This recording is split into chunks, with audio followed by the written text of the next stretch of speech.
तो चलिए जानते हैं कि बिल गेट्स ने किस तरह से जोखिम लेकर अपनी कंपनी की शुरुआत की। माइक्रोसॉफ्ट के शुरुआती दिन अनिश्चितता से भरे थे। गेट्स और एलन MITS कंप्यूटर के लिए प्रोग्रामिंग करते थे, जो कुछ साल बाद दिवालिया हो गया। बहरहाल, जब एक MITS ने दिवालियापन का आवेदन दिया, तब तक गेट्स कॉलेज छोड़ चुके थे और सॉफ्टवेयर उद्योग में अपने भविष्य को दांव पर लगा चुके थे। उस वक्त हार्डवेयर का बोलबाला था। बाकी कंपनियां हार्डवेयर बनाने व बेचने की कोशिश कर रही थी। सॉफ्टवेयर को का खास महत्व नहीं दिया जाता था।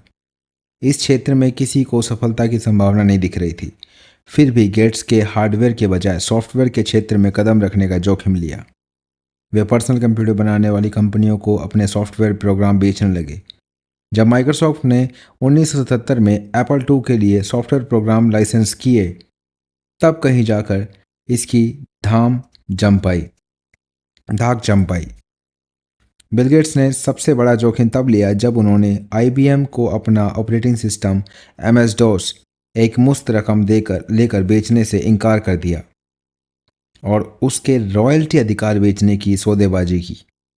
उस वक्त IBM कंपनी अपने नए पर्सनल कंप्यूटर पहली बार बाजार में उतारने वाली थी और जल्दी के कारण यह ऑपरेटिंग सिस्टम खुद बनाने के बजाय बना बनाया ऑपरेटिंग सिस्टम खरीदना चाहती थी। बिल गेट्स के सामने जोखिम यह था कि IBM एक मुश्त रकम देकर उनसे ऑपरेटिंग सिस्टम खरीदने पर अड़ सकती थी, रॉयल्टी देने से इनकार कर सकती थी और किसी दूसरे सॉफ्टवेयर निर्माता से ऑपरेटिंग सिस्टम खरीद सकती थी। बहरहाल, गेट्स ने कूटनीतिक चतुराई से IBM को रॉयल्टी देने के लिए राजी कर लिया और अपनी किस्मत का रुख पलट लिया।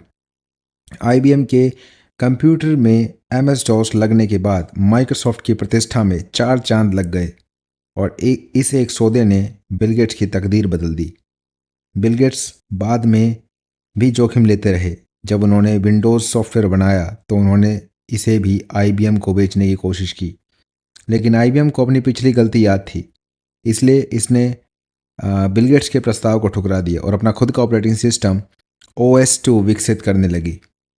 IBM के विरोध में जाकर बाजार में विंडोज़ ऑपरेटिंग सिस्टम को उतारना बहुत ही खतरनाक था, क्योंकि यह एक नया प्रोग्राम था। बहरहाल, बिल गेट्स ने यह जोखिम लिया और विंडोज़ को लोकप्रिय बनाने के लिए उसके साथ मोडम और ऑनलाइन सर्च के सॉफ्टवेयर भी उपलब्ध कराए।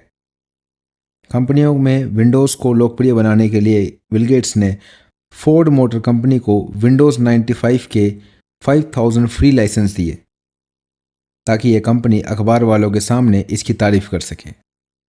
बिल गेट्स आज संसार के दूसरे सबसे अमीर आदमी हैं और उनके पास 61 अरब डॉलर की संपत्ति है।